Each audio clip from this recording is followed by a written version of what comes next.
జమ్ము ఏది అయినా ట్రై చెయ్యి ఆచి చికెన్ మసాలా. తెలంగాణ ప్రభుత్వం ప్రవేశపెట్టిన తాజా బడ్జెట్ ప్రజల అంచనాలు, అవసరాలు, ఆలోచనలకు పూర్తిగా భిన్నంగా ఉందన్నారు బీఆర్ఎస్ ఎమ్మెల్సీ దాసోజు శ్రవణ్.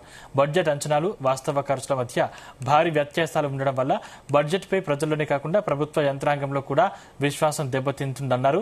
2024-25 ఆర్థిక సంవత్సరానికి 2.2 లక్షల కోట్ల బడ్జెట్ అంచనాలు పెట్టగా వాస్తవంగా 1.67 లక్షల కోట్లే ఖర్చయినట్లు తెలిపారు. అదేవిధంగా 2025-26లో 2.29 లక్షల కోట్ల అంచనాలు పెట్టి ఇప్పటి వరకు కేవలం 2.03 లక్షల కోట్లే సాధ్యమైనట్లు వివరించారు. అయినప్పటికీ ఇప్పుడు మరోసారి 2.41 లక్షల కోట్ల భారీ అంచనాలు పెట్టడం అసంబద్ధమని విమర్శించారు. బడ్జెట్ అంచనాలు వాస్తవానికి దగ్గరగా ఉండాలని, సాధారణంగా 5 నుండి 10% వరకు మాత్రమే వ్యత్యాసం ఉండాలని పేర్కొన్న శ్రవణ్, ప్రభుత్వం మాత్రం ప్రతిసారి భారీ అంచనాలు చూపించి చివరికి తక్కువ ఖర్చు చేస్తూ ప్రజలను తప్పుదారి పట్టిస్తోందని అన్నారు. ఈ ప్రభుత్వం ప్రవేశపెట్టినటువంటి ఒక బడ్జెట్ ప్రజల యొక్క అంచనాలకు, ఆలోచనలకు, అవసరాలకు భిన్నంగా చాలా విషయాలలో పూర్తి స్థాయి పరిశోధన కానీ లేకపోతే సమాచారాన్ని పూర్తి స్థాయిలో క్రోడీకరించడంలో విఫలమైనట్టుగా కూడా కనబడతా ఉంది. అధ్యక్ష, నేను I'm only driving based on the data that they have submitted or the reports that they have submitted to us, Adhyaksha.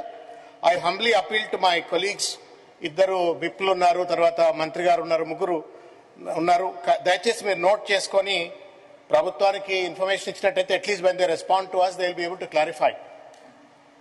వీళ్ళు అధ్యక్ష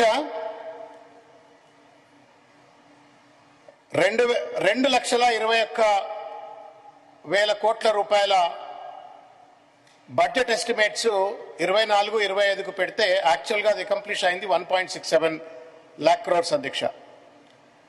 and when it comes to 25-26 అధ్యక్ష 2.29 lakh crores and what was accomplished is only 2.03 lakh crores అధ్యక్ష. మళ్ళీ ఇప్పుడు 2.41 లక్షల కోట్లు పెట్టింది అధ్యక్ష. What I'm trying to convey అధ్యక్ష, బడ్జెట్ ఎస్టిమేట్స్ అనేటువంటివి నేను సామెతలు ఎక్కువ వాడతా అధ్యక్ష, క్షమించాలో వాళ్ళు ఏదో క్రిటిసైజ్ చేస్తుంది కంటలేను. చెట్ల మీద ఇస్తార్లు కుట్టినట్టుగా అసహేతుకతతో అసంబద్ధంగా అంచనాలు వేయకూడదు.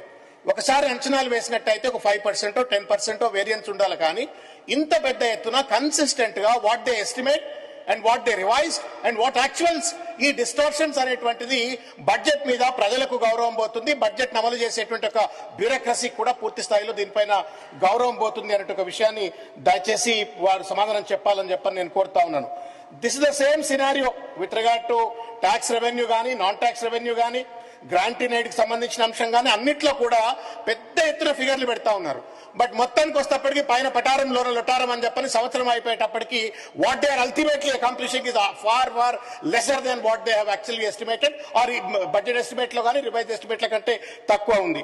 తర్వాత అధ్యక్ష, ఒక ఘోరమైన ఈ ప్రభుత్వం ప్రవేశపెట్టినటువంటి ఒక బడ్జెట్ ప్రజల యొక్క అంచనాలకు, ఆలోచనలకు, అవసరాలకు భిన్నంగా చాలా విషయాలలో పూర్తి స్థాయి పరిశోధన కానీ